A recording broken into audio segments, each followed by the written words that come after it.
Ikutin video kan jelas. Saya tidak mengatakan menghina Al-Quran. Saya hanya tidak mengatakan Al-Quran bodoh. Saya katakan kepada masyarakat di Pulau Seribu, jangan kalau kalian dibodohi oleh orang-orang rasis, pengecut, kira-kira kalau tekanin sekarang, menggunakan ayat suci itu untuk tidak milih saya, silakan nggak usah milih. Saya pengalaman dari tahun 2003 berpolitik. Saya temukan lawan-lawan politik yang rasis dan pengecut selalu menggunakan ayat itu untuk membodohi orang tidak pilih saya. Dan menyaksikan sidang pengadilan ini, termasuk majelis hakim yang mulia, seluruh pengacara tercinta, semua jaksa penuntut umum terhormat, dan segenap para pecinta keadilan dimanapun berada. Ayo tegakkan keadilan dan lawan kezaliman. Ingat, hari ini kita kumpul di pengadilan dunia, esok kita akan kumpul di pengadilan akhirat. Siapa adil di dunia akan selamat dunia dan akhirat. Siapa zalim di dunia akan binasa dunia dan akhirat. Sekali lagi, ayo tegakkan keadilan dan lawan kezaliman. Menurut saya sih kalau misalnya dia jadi kayak ada ngasih hukuman yang lebih berat lagi, karena seolah-olah tuh pihak yang lainnya tuh nggak ada yang berani melecehkan agama lagi gitu. Jadi seharusnya ya 5 tahun lah. Harusnya ditambah karena sesuai dengan peraturan hukum itu. Kalau tidak peraturan hukum itu, jadi seolah-olah tuh pihak lainnya ada ngikutin, oh pidananya cuma segini, nggak terlalu berat gitu. Oh, lebih ringan berarti. Lebih ringan. Jadi harusnya ditambah sesuai dengan hukuman itu 5 tahun ya 5 tahun gitu. Ini hak saya bicara, cukup. Anda tidak terima urusan Anda, karena Anda yang menarik saya kemarin. Pernyataan di depan sidang dicap orang nggak baik. Anda ini yang mempidanakan kita, itu pasien dipidanakan. Anda ini melakukan kriminalisasi pasien, kriminalisasi dokter, kriminalisasi rumah sakit. Anda yang mempidanakan. Jadi saya berhak untuk membela diri karena saya yang akan penjara, bukan Anda. Turahmi langsung ke UMI, saya minta pihak UMI untuk koordinatif bekerja sama. Ya, kemudian juga dijelaskan ya bahwa ini harus hati-hati. Saya sampaikan kepada Dr. Andi Tatat, dok hati-hati, ini sensitif, tidak boleh salah melangkah. Semua sudah saya ingatkan dari awal. Nah, kemudian ketika dilakukan langkah hukum, itu atas kesepakatan Satgas, dan agar semua jelas jadi pembelajaran bagi semua.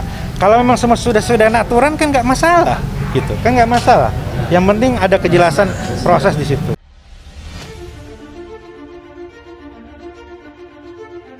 Lagi-lagi sumpah Ahok terbukti, satu persatu dipermalukan. Pegiat media sosial John Sitorus turut mengungkit sumpah mantan Gubernur DKI Jakarta Basuki Cahayapurnama alias Ahok dalam akun media sosialnya. Kali ini, ia menyinggung sumpah Ahok dengan kasus banding ex-petinggi Front Pembela Islam, Munarman, yang ditolak Pengadilan Tinggi Negeri DKI Jakarta. Diketahui, Ahok sempat menyebutkan satu persatu akan dipermalukan. Hal itu ia katakan dalam persidangan dirinya terkait kasus penistaan agama. Menurutnya, sumpah Ahok pun kembali terbukti, karenanya ia berharap Munarman dapat betah mendekam di penjara. Banding ditolak, hukuman jadi 4 tahun penjara, sah dan terbukti sebagai teroris. Lagi-lagi ucapan Ahok terbukti, satu persatu dipermalukan. Diketahui sebelumnya Majelis Hakim Pengadilan Negeri Jakarta Timur menjatuhkan vonis 3 tahun penjara terhadap mantan Sekretaris Umum FPI Munarman terkait kasus tindak pidana terorisme. Hakim menilai Munarman terbukti ikut merencanakan atau menggerakkan orang lain untuk melakukan tindak pidana terorisme. Vonis itu lebih rendah dibanding tuntutan jaksa yang meminta Munarman dihukum 8 tahun penjara. Adapun dalam tuntutannya, jaksa menilai Munarman terbukti melanggar Undang-Undang Nomor 5 Tahun 2018 tentang pemberantasan tindak pidana terorisme. Kemudian Munarman juga dianggap melanggar Pasal 14 Junto Pasal 7, Pasal 15 Junto Pasal 7, serta Pasal 13 huruf C UU Nomor 5 Tahun 2018 tentang pemberantasan tindak pidana terorisme.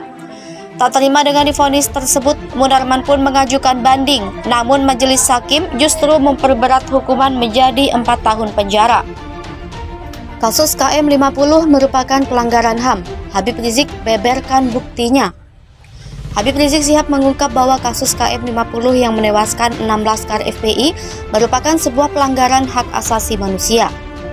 Ex-pentolan Front Pembela Islam ini menyebut sedikitnya ada 3 hal mengapa kasus KM50 masuk kategori pelanggaran HAM. Pertama, menurutnya, tragedi KM50 terdapat perbuatan unlawful killing atau pembunuhan di luar hukum. Selanjutnya, yang kedua, dalam kasus KM50 terjadi perbuatan extrajudicial killing atau pembunuhan tanpa putusan pengadilan yang dilakukan secara sengaja atas perintah jabatan. Lebih lanjut, Rizik mengatakan kasus KM50 juga terdapat peristiwa obstruction of justice atau menghalang-halangi proses hukum. Menurut Rizik, 3 hal itulah yang membuat kasus KM50 termasuk dalam kategori HAM. Sebelumnya, pihak FPI mengambil dan menyimpan barang bukti mobil Chevrolet Spin warna hitam yang dikendarai oleh Laskar FPI sebelum tewas ditembak di KM50 Tol Jakarta Cikampek. Menurut Rizik, mobil itu akan disimpan hingga digelarnya pengadilan hak asasi manusia di kemudian hari. Ia menyebut mobil Chevrolet Spin warna hitam itu akan disimpan di sebuah tempat khusus.